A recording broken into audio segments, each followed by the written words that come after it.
Hello friend our angel चेनेलলৈ আপোনালোক সকলোকে স্বাগতম জনাইছোঁ। আজি মই আপোনালোকৰ ওচৰলৈ ফিছ কাৰী ৰেচিপি এটি লৈ আহিছোঁ।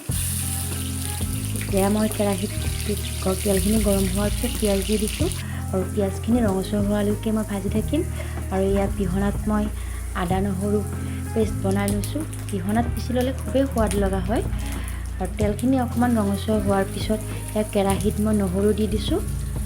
আৰু ইয়াৰ পিছত মই জলকীয়া পিচি লৈছিলোঁ, পকা জলকীয়া কেইটামান মই দি দিছোঁ ইয়াত। আৰু এইখিনি মই অকণমান বাদামী কালাৰ হোৱালৈকে এইখিনি মই ভাজিছোঁ। তাৰপিছত মই বিলাহীখিনি অকণমান কেৰাহীত ভাজি লৈছোঁ। এনেকৈ বিলাহীখিনি ভাজি ল'লে খুবেই সোৱাদ লগা হয়।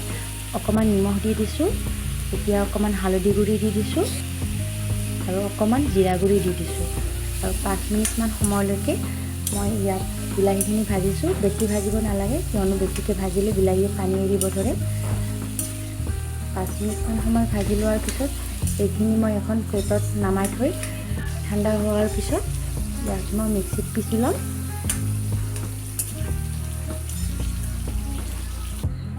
এয়া আমাৰ মিক্সিত পিচি লোৱা পেষ্টখিনি মই ইয়াত দি দিছোঁ এতিয়া।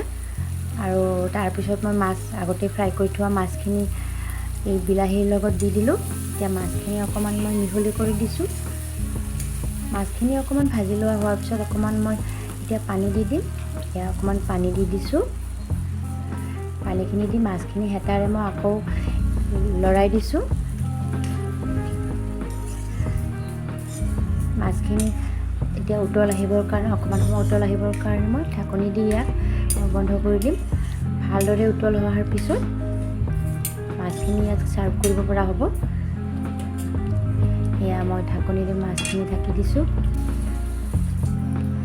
এয়া আমাৰ মাছখিনি দেখিছেনে কিমান ধুনীয়া হৈছে। এই ফিছ কাৰী ৰেচিপিটোৰ মাছখিনি খুবেই ধুনীয়া হৈছে।